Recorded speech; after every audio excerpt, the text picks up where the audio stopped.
Geometry मिळाली.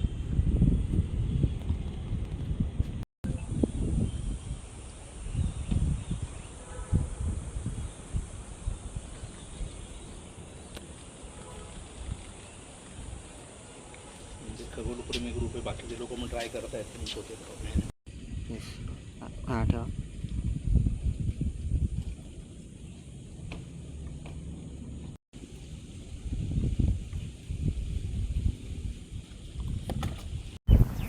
आज शून्य सावली दिवस म्हणून आजचा दिवस ओळखला जातो आहे. आणि रत्नागिरीच्या ठिकाणी 7 मे आणि 5 ऑगस्ट या 2 दिवशी सूर्य बरोबर आपल्या डोक्यावरती येतो.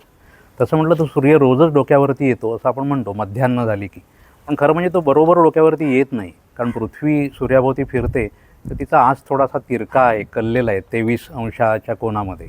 आणि त्यामुळे वर्षातून ठराविक 2 दिवसच एखाद्या ठिकाणाच्या बरोबर डोक्यावरती सूर्य येतो.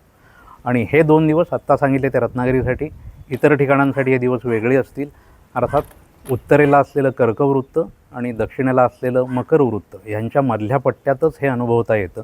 बाकी तुम्ही खूप उत्तरेला आणि खूप दक्षिणेला गेलात तर आपल्याला हा अशा प्रकारचा अनुभव घेता येत नाही, कारण तिथे सूर्य कधीच डोक्यावरती येत नाही.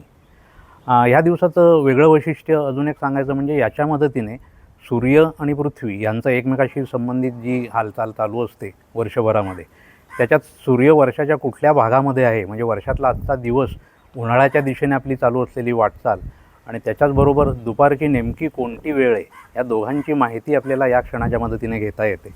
आता ही सावली आज 0 आहे, उद्याही एवढी असणार नाही. उद्यापासून सावली थोडी थोडी मोठी होत जाईल आणि सूर्य उत्तरेकडे जातो आहे तसं सावली दक्षिणेकडे पडत जाईल. आता ही दक्षिणेकडे पडणारी सावली नेमक्या या वेळेला किती लांबीची आहे याच्यावरून बऱ्याच गोष्टी समजू शकतात.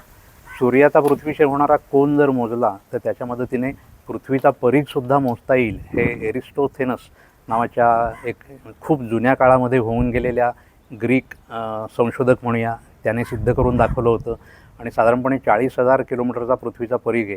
त्याची त्याने कुठेही न जाता कुठल्याही अत्याधुनिक साधनांशिवाय नुसत्या वस्तूंच्या सावलीवरून घेतलेला अंदाज हा खूप बरोबर ठरला होता. सो हे एक वेगळं वैशिष्ट्य आहे. सो सूर्याचं रोजचं उगवणं मावळणं, सावली किती लांबीची आहे आणि कुठे तयार झाली याच्या मदतीने आपल्याला रोजच्या आपल्या दिनमानाबद्दल बऱ्याच काही महत्त्वाच्या गोष्टी समजू शकतात.